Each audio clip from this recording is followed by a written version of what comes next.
Yeah, hold on. Okay, let's do that again. Ready? 5, 4, 3.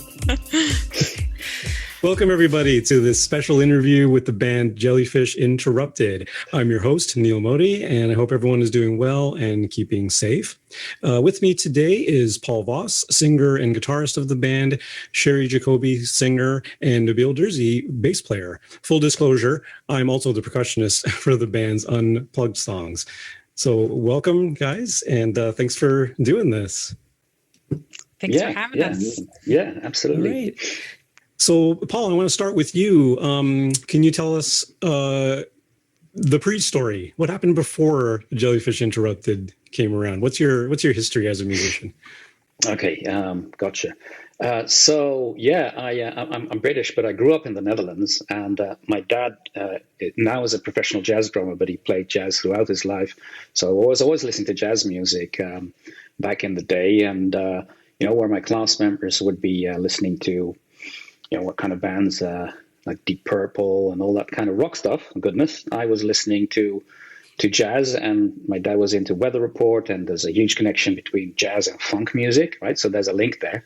And for some bizarre reason, my dad thought it was a good idea to put me on classical music, which I hated. But, I didn't like it. I wanted to play my own thing. Later on, when I was in my teens, my brother came home with a bass guitar, and I grabbed the bass guitar just out of fun, and I saw, hey, the dots on the neck, they're the same as the black keys on the piano. So I instantly took to it, joined a school band, listened to the very influential 80s band, A Level 42, where the bass guitarist would play faster than the speed of light, close to the speed that Nabil normally does. That really got me into that. But, as a teen, the girls weren't that into it, to be quite honest. They were always into the guitarist and the singer. When I left school, I kind of joined some jam sessions, but I found most guitarists, turn up the volume to 11 and really spoil the vocals of any jam session, right? And it's lots of jam sessions. I just got fed up just playing the root note of chords and wasn't much fun. So I played the guitar to prevent actually a guitarist from making more noise than he should do. So, and not very seriously, did that for about 25 years, just for the fun of it, right? Playing guitar. I still thought of myself as a bass guitarist, and I dabbled a little bit in singing. And actually, an old school friend of mine who's a singer, professional singer, she discovered me when we were doing some lyrics for a reunion. And her friend has a rock band, and he heard me play and sing. He said to me, I want to fire my 2 guitarists and have you in the band. And I laughed, ha ha ha, very funny. He said, no, you're really good. You're really good. So I got this huge impetus to kind of define myself as a singer and guitarist, which was new to me and still is a bit uncomfortable. I still consider myself more as an instrumentalist than a singer. But I started doing that, and a little bit forgetting about that all, and I started to work as an international organization, and I ended up doing an IT gig on Wall Street, actually. And in the evenings, we'd go out to Hoboken and hang out, where I met Susan Laserchick. Yeah, her really name is Laserchick. That's a Polish name. And she said, come with us to the open mic, right? So we went to an open mic there, and my colleague who knew that I could play a little bit of acoustic guitar and balladery stuff, he said, he pushed me on stage, right, against my will. So I found myself feeling very uncomfortable because I have, I grew up with jazz and indie music and North American folk music is something that I just have no knowledge of, right? Never been exposed to it. So all this stuff was indie and folksy, and I felt very uncomfortable, so I made things up on the spot, and I played an acoustic guitar, the song "Kiss" from Prince, right, which is a dance song, right? And so I'm sitting and looking at an audience of people and their pets and their lattes and a very hipster kind of vibe, and they kind of looked at each other this is strange, and at the end they started kind of clapping, and I got into it. So that's kind of the first time I thought maybe there's a market. Maybe funk and indie are not as different. Maybe that's a good combination. So that came from there. So yeah, then what happened after that is that pretty much I met my wife through my work, and a couple of years later I moved to Toronto, like 7 years ago, where I met you guys as well. And yeah, I married her, and yeah, that's a bit of my story there.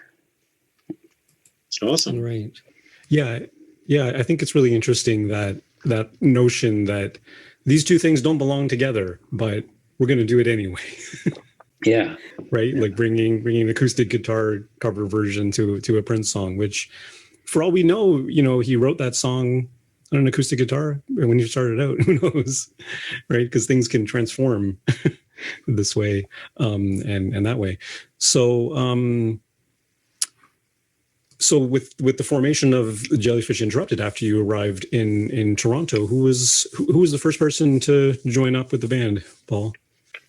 Well, I think what I did is I joined this site. It's kind of like a band mix. It's called. I used to call it a dating site, but it's it's a musical dating site, right? You just hook up with other musicians for the purpose of music, nothing else. At least I hope not, or I haven't discerned anything of that nature.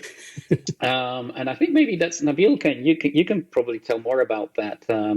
Because I remember us having this jam session down in this practice studio, but did you approach me or did I approach you? I can't remember anymore. I think I approached you because I was looking for a guitarist because I was trying to put a band together, like a fusion, jazz fusion funk band, and you are actually the first one that you responded out of the. So I checked the band mix site. I was looking for a guitarist and auditioned. Meanwhile, I auditioned. I was looking for like 4-piece band. I already had the drummer, which is. Steven, really good drummer. He's like Berkeley graduate, great jazz chops and everything. So great to have him. And so I'm like getting excited. I'm going to need a keyboard player because I already had about a dozen tunes ready to go. And kind of some of them are jazzy, funky, and some of them more like alternative pop. So I was going to combine them together and see what I'm going to get out of it. And so I start jamming with Steven and we get a couple of tunes together and say, okay, well, it's time to get a guitar player. And then we'll see how that goes. So the first person I approached was you, Paul. And that was great. I never look back. I didn't say, yeah, this is perfect candidate that I'm looking for. He's got all the chops, great guitar player, good songwriter. Because you had a video on, you posted a couple of videos on band mix, which I think one of them was like, yeah. So I noticed like you can sing, and I didn't realize that you're also a bass player, which I find out later on. I said, oh my, it's like, that was great. So anyways, from that on, I said, well, let's get together and,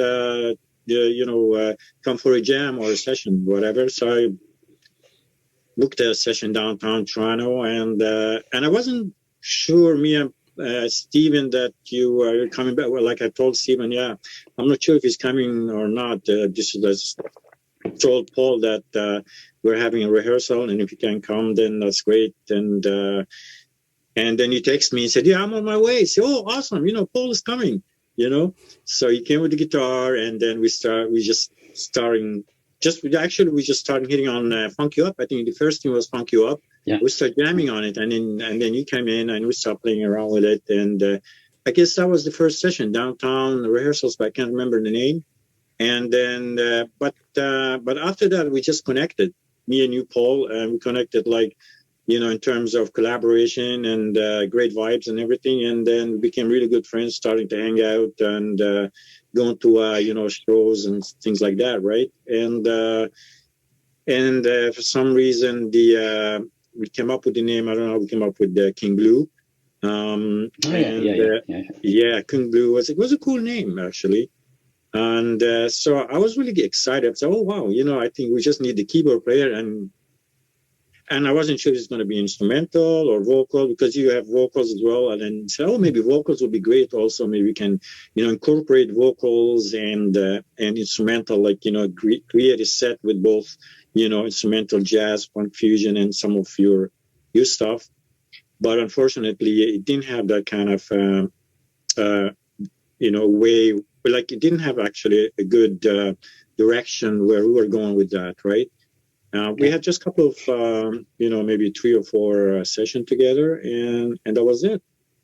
But I was glad to meet Paul, and then we kept, going, collaborating together until now. And then the Jellyfish came after, and that's when, what's going on now. So what was next in the creation of Jellyfish then? Actually, that's when I met you and Sherry. That was the next. I guess like Paul already had met Sherry, and you already been working on some tracks, right? And co-writing together. And then Paul was, if I remember, we had a session at your place, Neel, right?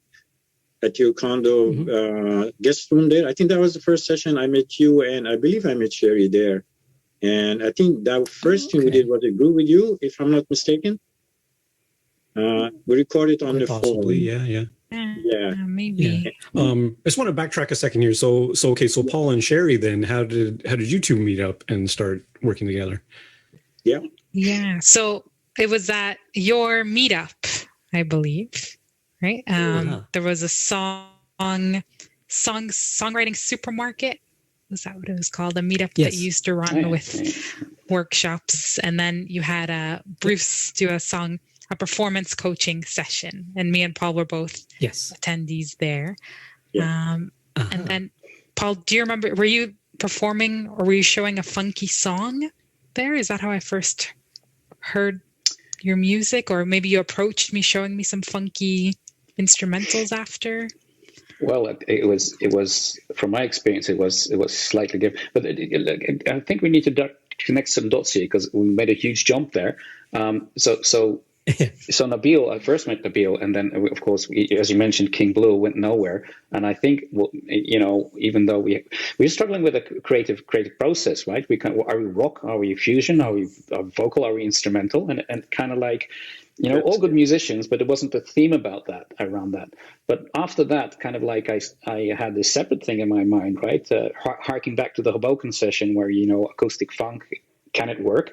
And in parallel to that, I was creating studio recordings, right? Really funky studio recordings, because I was, becoming a better producer.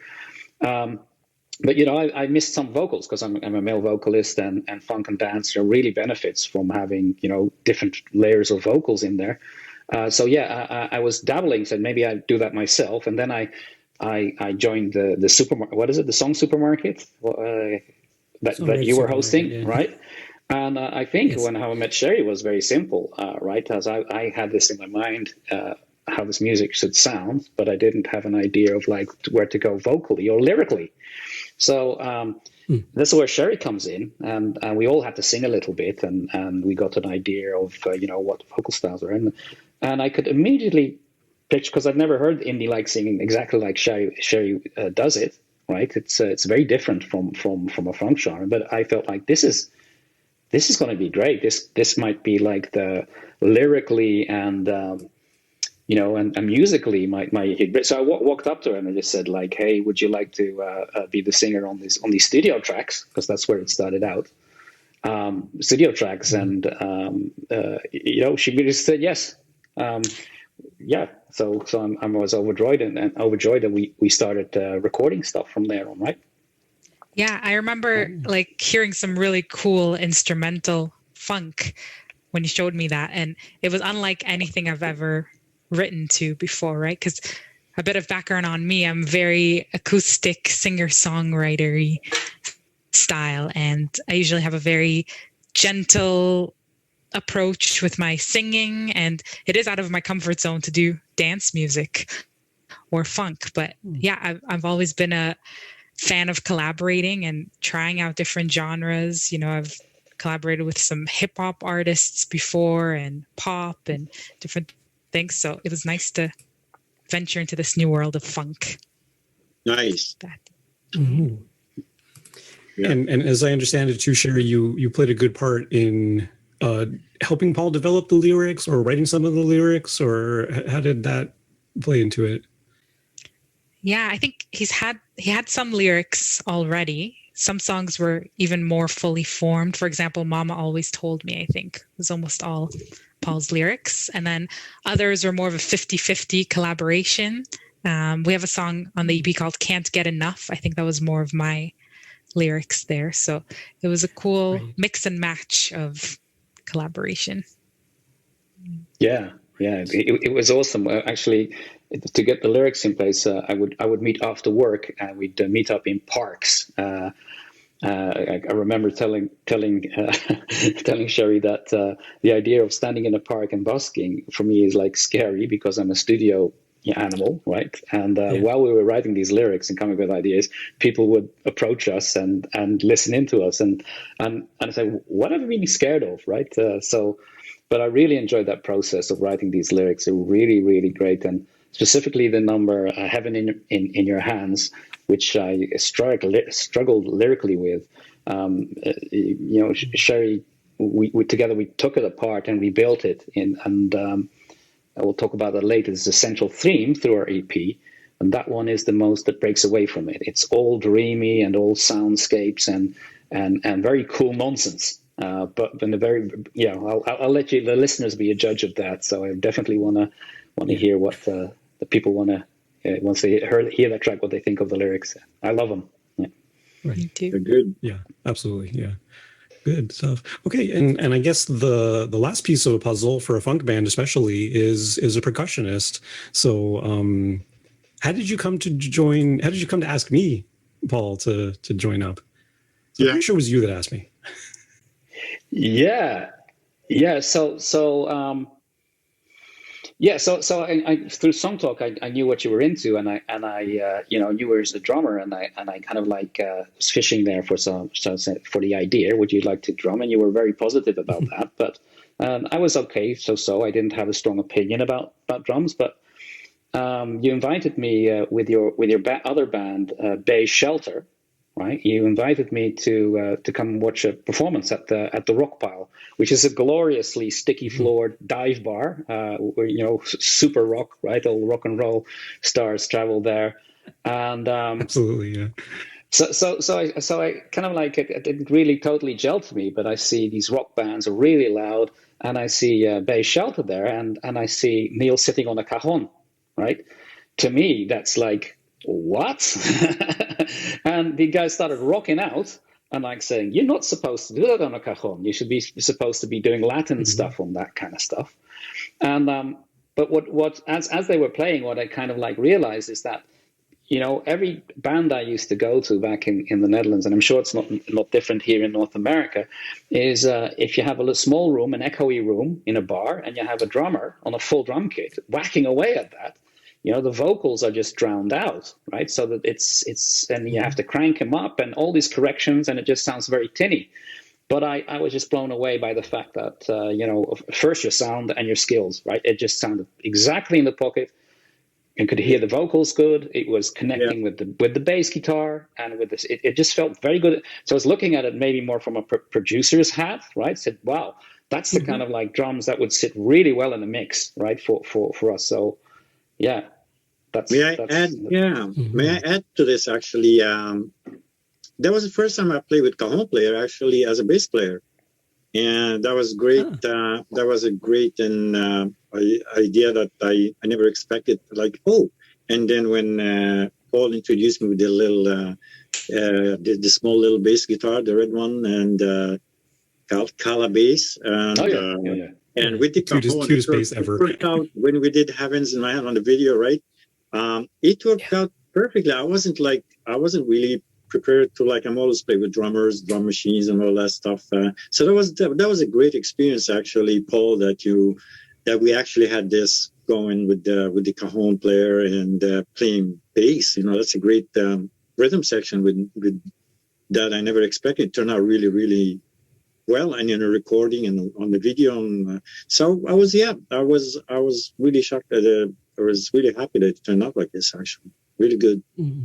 Yeah. Good way, It's interesting how you guys heard that, because I mean, again, full disclosure, in Bay Shelter, in the other band I'm in, I've since elevated to full drum kit, and I don't know if the vocals get drowned out, to be honest, probably does happen, depending on how the space is and how this sound mixing person in the venue manages it. But I mean, I to be honest, I enjoy both, but I really dug the notion that you were talking about, Paul, about like, this ain't supposed to work. Like, this is supposed to be funk music. It's supposed to be electric. It's supposed to be full drum kit.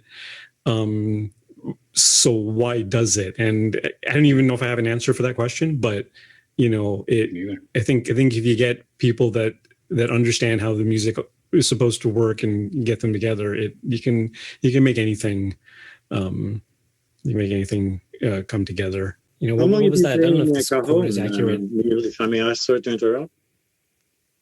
Yeah, the cajon actually I started with Bass Shelter.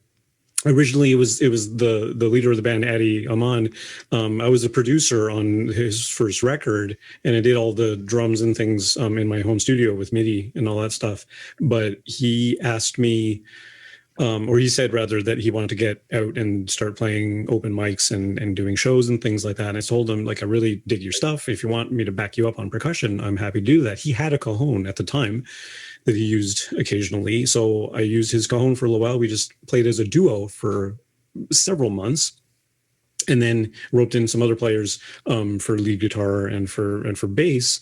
And I did that for quite a while. For a few years, we performed as a band with that setup, and eventually I got a little splash cymbal that I could hit with my hand, and the tambourine. Of course, viewers can see it in the Jellyfish Interrupted videos as well. I'm using those additional tones because you're right, Paul. Like, traditionally, a cajon player wouldn't have the snare sounds in the cajon. It's all kind of woody sounds and more Latin driven beats. But of course, I'm the same as you. I grew up on rock music and Level 42. I always love those guys, right? So my sensibilities were more in that rock zone. So it seemed to fit to warp it in such a way that, yeah, it's not traditionally the way you're supposed to do it, but hey, you know, bring it forward and it works. Yeah, sure. Great stuff. Okay. So I just want to touch base with each of you guys. We'll start with you, Nabil. Outside of Jellyfish Interrupted, what other musical projects do you have going? You have your own studio at home and a lot of productions you do on the side as well, right? Yes. Well, besides Nabil, I call myself Nabs D, which is my other stage name, and I've been as Nabs D for over 10 years now, and I have a production, studio production called Grooves Audio Production. And I work and collaborate with different artists around the world, and, from the Middle East to the States and Europe. And also have my own project that I have 3 albums that I did here in my studio. And I work, currently I am working with the few different artists, and one of them is sax player, but I know a friend of mine that we're going to be releasing a new dance dance techno track, which is called Shine On. And I think this doesn't happen a lot with having sax horn player in the dance music and adding some strings and kind of bringing the 80s vibe, disco meets the EDM with the sax, so I wanted to try that out. And on the other hand, I'm a bass player, and I've been playing bass since the 70s. And so I have a lot of projects working with as a bass playing with different artists, and my own stuff also. I write a lot of my own songs as a bass player, and most of the time I do like 3 or 4 tracks of bass tracks. So I play the rhythm, and I play the melody, and I play the chord progression. So so that's what I've been working on. And there's another single that's coming out. It's called New World, which I'm co-writing it with 3 other musicians. This is about the pandemic as well, and it's going to be out sometimes in March. So keeping busy with both sides of bass playing and producing and collaborating with different artists all over the world, pretty much. Yeah. Mhm. Cool. And yeah, and it's great stuff. I mean, of course, Keeping it busy, sharing yeah. and following your stuff as well. It's really Yeah. cool. Really cool stuff. But when I started and playing, how about you, Sherry? What's yeah. Go ahead, Sal. Sorry. yeah? Okay, sorry. Yeah, how about you, Sherry? Yeah.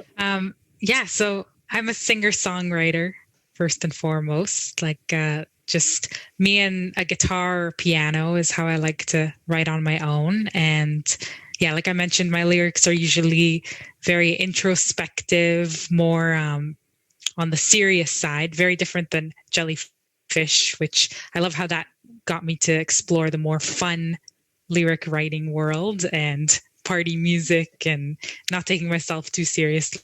So yeah, very different from my individual stuff. And then I also have a lot of collaborations going on with other songwriters. And I'm also one of the co-hosts, along with you, Neel, of the Song Talk Meetup, which we're doing virtually right now. We're hosting that once a month where songwriters can come and share their songs and get feedback. And I was also previously a guest host on Song Talk Radio, which Neel also hosts. So yeah, lots of intermingling within this band and different projects. I can see that. Yeah, I always call you, Sherry, the collaboration queen at our Song Talk meetup, because you seem to be working with everybody at one point or another. Really, really cool.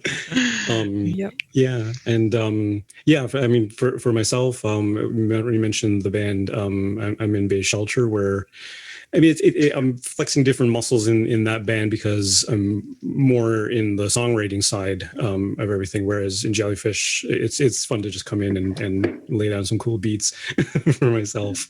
But even in Bay Shelter, in a bit of a crunch we had in a few years ago, we released a single called "Light Your Way," and I think that's when we first started working together, Paul. And I reached out to you to do the guitar solo on that single because our usual lead guitarist was busy with final exams in university at the time, and I've sat down with Paul and sort of worked out the lead part, and he recorded it with great finesse and really cool, and we got our single on time, which was amazing. So really appreciated the support there. And as well, of course, yeah, like Sherry was mentioning, the Song Talk Meetup, which is a monthly meetup that I host with Sherry and with my friends Phil Emery and Michael Proudfoot. And yeah, and as well as Song Talk Radio, which is a podcast, weekly podcast that I host with Phil and Michael as well. And of course, Sherry, you've been a guest on there, and Paul's been a guest on there, and Sherry's even been a co-host a couple of times on the podcast as a fill-in co-host. So yeah, me too. And I also do my own solo work. I released an EP in the fall of 2020 of progressive electro-pop music, where I was playing with different time signatures and nonsensical lyrics, and that was a fun project for me. And since we're talking about mashing up stuff, I've got another project that's brimming in my head right now about mashing together orchestral and electronic music. Cool. To see what I can create with that. So who knows? It might be kind of fun. Nice. Interesting. Yeah, for sure. Stuff. Okay. So, of course, Jellyfish Interrupted is releasing their debut EP, Groove With You, on March 12th, 2021. So, Paul, can you tell us about the central theme? You were mentioning before, there is a theme that ties together this EP. Yeah, absolutely. Let me first say, listening to all the projects that you guys are involved in makes me feel lazy compared to you guys. Wow, that's there's so much going on in there. Paul, when you do the video edits for our Jellyfish Interrupted videos, that makes me feel lazy and incompetent. Oh. Yes, and the fact that you produced all the Jellyfish tracks, yeah, all the and work then you the production put of the into tracks that, is like, and played all the instruments. Guy has way too much time on his hands. Okay. Yep. Yeah, thanks for reminding me of that. Yeah, but okay, let's say outside of Jellyfish Interrupted, I probably don't have that much time to do anything. But I'm working on 3 new songs, by the way, which seem to be very interrupted Jellyfish, and obviously what's going to be challenging, is in this new post-COVID format, right? Because I moved to British Columbia and you guys are in Toronto. So finding a way, how do we collaborate, through Zoom, and how do we record, and how do we bring our creative ideas that we all have many of, right? How would we bring that together under the Jellyfish Interrupted brand there? So I'm really looking forward to that, and obviously I think to do more with video, right, would be something we're all we're exploring as we speak. So that's really good. But back to your question, right? The central theme. I guess it's you guys challenged me to kind of like verbalize this, but I remember back in the day, about 5 years ago, I read the National Geographic magazine, if you know that, and the strange topic in there caught my eye. That's why I bought it. It was about how humans get set in their ways musically at a certain formative age and become less flexible over time. So it was just a full-on scientific social study of music. And what stuck to me was they kind of like summarize certain personality traits for people who listen to certain music types. So what they would have is that hip hop and rap would be more extrovert people, but not intellectuals, would be more into that. You'd see jazz would be intellectual extroverts. Classic would be intellectual introverts. Heavy metal was characterized, let me see if I remember that correctly, with introversion and low work ethic for whatever that meant, right? And indie music was characterized with people with a low self-esteem. So I was like surprised by that. And when I remember back in the 80s, and this is I'm getting to the story of what Jellyfish Interrupted central theme is there, right? Because I was so super shy, right? Playing my bass guitar, the faster I played it, the least I'd have to make contact with the audience, right? So I was very introvert, but I was playing this extrovert dance music. So and that's the central theme in our new EP, Groove With You. Its central theme is boy meets girl, right? And it comes across in most of the lyrics, and but not in an old school funk way, not in a "oh baby I love you, let me groove with you" kind of stuff. Because let's get it on.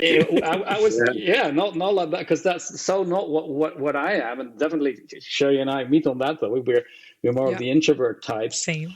So finding it so difficult to connect with girls I liked back in those days, right? Kind of like the themes of much of our songs are about neighbors knowing each other, interested in each other, but finding excuses to borrow things off each other, right? Just to get in contact with each other, because just saying you like each other is too scary. And that theme comes back in our lead song as well, Groove With You. But yeah, that's the central theme. I think it's the world's first funky dance opera. I don't think rock operas, but I have never heard of something like a funky dance opera. And I've really enjoyed that we're doing two things at the same time. We're doing the funk songs, which are radio ready, but we're also have been adapting these songs to the indie format, the cajon, the bass, the vocals. So as a listener, you listen to our studio songs and you consider this like a 12-piece horn section in the background and multiple guitarists and all that elaborate stuff that I used to love back in the day from great bands like Earth, Wind & Fire, right? But the whole idea for me to say like, hey, let's do Earth, Wind & Fire Unplugged is absurd. But, and that's up to you in the audience to decide, I think we pull it off. And I really encourage you guys to like our videos or go and see them and compare them to the studio versions that are coming out, because they're world different. But it's for me personally, and I think I speak for most of us, the idea of stripping down like a complex Earth and Fire like song to its bare components and making it work has been fantastic for me. And it's actually made me want to revisit some of my old stuff that I did before Jellyfish Interrupted, because I've grown so much musically by interacting with you guys. This has really helped me a lot. So I'm going to look with what I've learned today with a fresh eye to see if those old songs can be, taken to the next level. So excited about that. That's amazing because sure.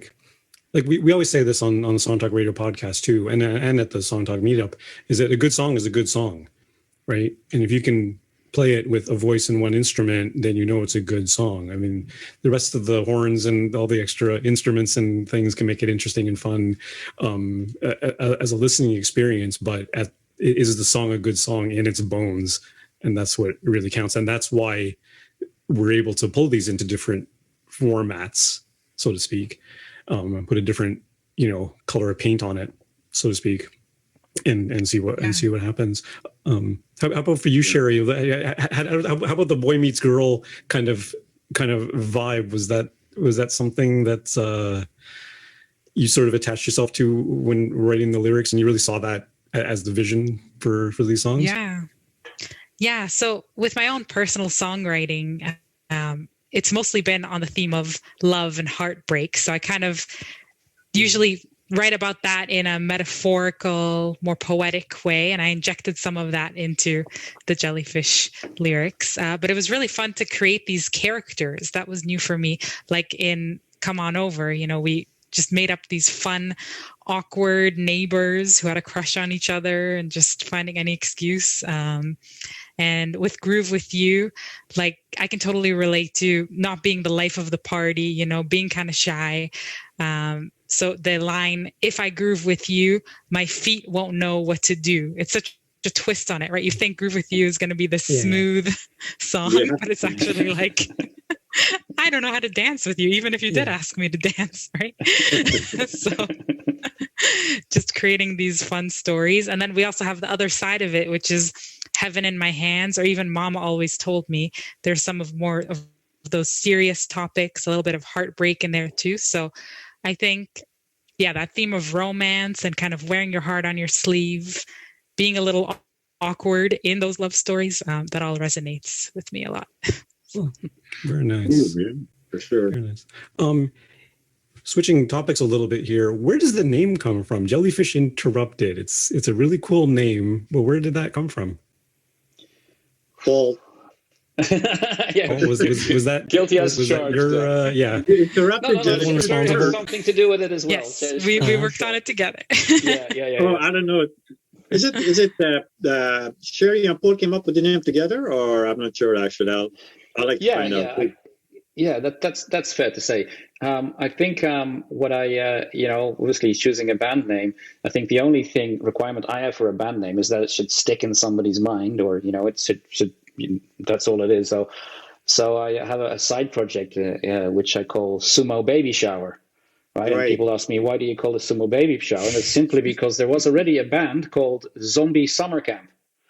And the whole idea of having zombies, right, get together. I mean, the poor guys, zombies, they're always eating brains, and to hang out with each other. So the twist of getting a contrast in the band name itself, right?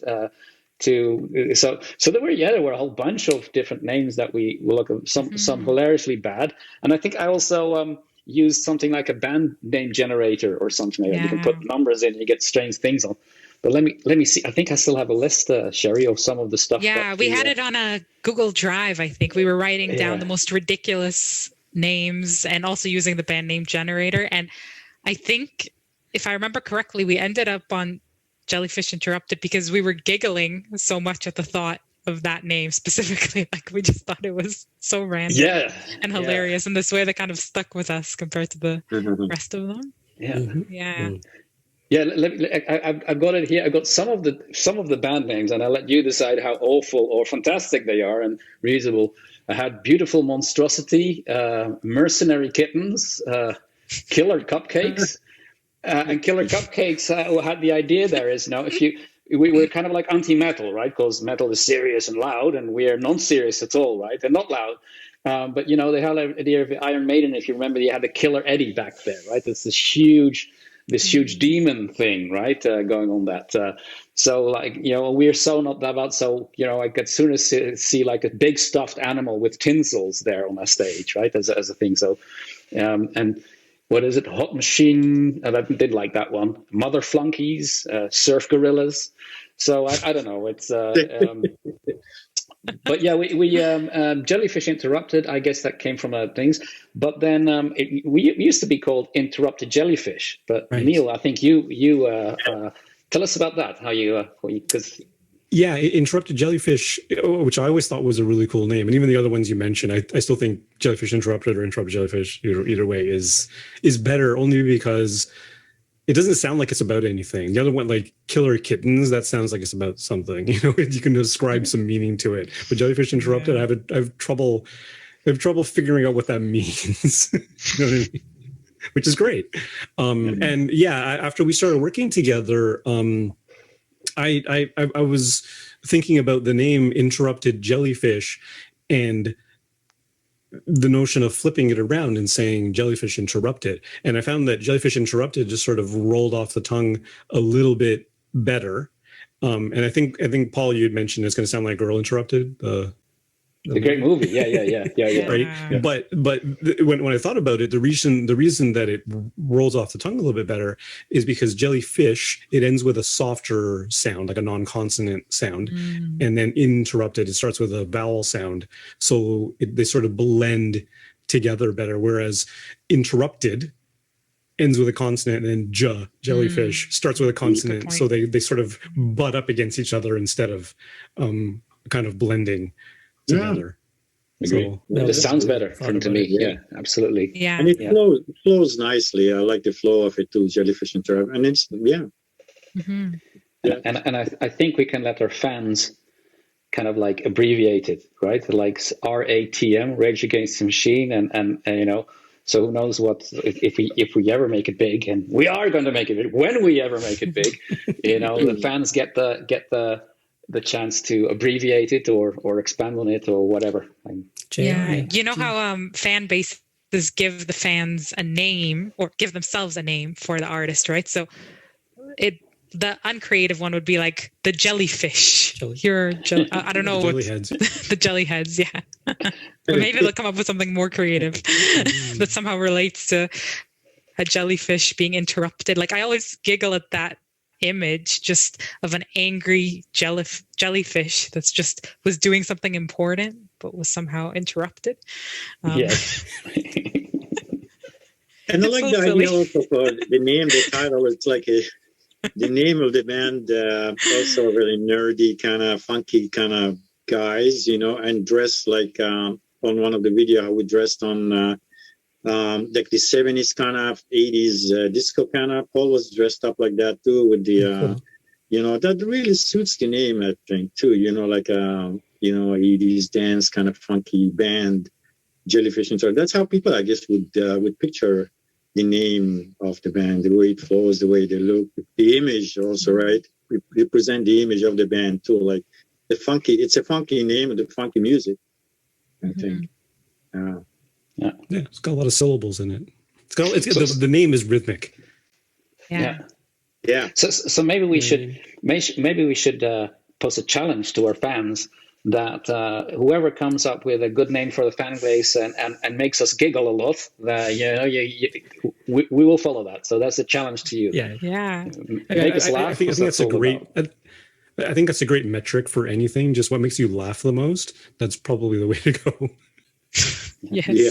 You're coming to a creative decision like that. And speaking about the fans, I mean, these days, of course, social media is the big thing, and everyone needs to be really active on it. So I know, Sherry, you've been doing a great job leading the charge on that. So what sort of things are you thinking about when you're thinking about how to engage the fans on social media? Mm-hmm. Yeah. So I think variety is the big key for social media, right? We don't want to be posting the same thing all the time. So I think it's great. We've been able to post some behind the scenes photos from our live videos pre-COVID. We were also able to produce some new content, like our Mama Always Told Me video that we did with the pandemic and through our screen. So yeah, a combination of videos, behind the scenes photos, some lyric cards. I think just changing it up, trying to give the fans a little hint of behind the scenes of what we're doing, and also showing off the different versions of our songs. That makes it really interesting that we have these recorded versions and these acoustic live versions. Yeah. Mm-hmm. Yeah, very cool. Works. So, so what's next for the band then? What's on the horizon, guys? Live tour. Yes, yeah. I wish. When we're allowed We to. signed the biggest record deal in the history of music, right? That's right. No, I think it's up to our fans. I think it's up to our fans to look at our content, to enjoy it, and to react to it, right? And give us some pointers. If you say like to see us do something differently or just have funny ideas, we're in this for the fun of it, right? We're not to become the world's next biggest band on earth, though I wouldn't mind that if that would happen. But realistically speaking, so yeah, I'm looking for. And I know Sherry's much better at interacting with our fan base, but to see more interaction, right, digitally, because we can't interact with audiences in COVID. So I see that as something, and of course, I think a huge thing would be is people listening to our music once the EP drops, right? And March the 12th, is that correct? 12th, yeah. Yeah. March 12th, and in addition to that. Yeah, we also have those new songs we're working on, which will come after the EP, but just still collaborating virtually. We have that to look forward to, and hopefully in person once we can again as well. Yes. Yeah. And the other thing we're talking about is maybe releasing the MP3 versions of those acoustic live versions that we recorded for the videos. So that can be coming up. Yeah. Yeah. A lot to look forward to. There's a lot to look forward to. That's great.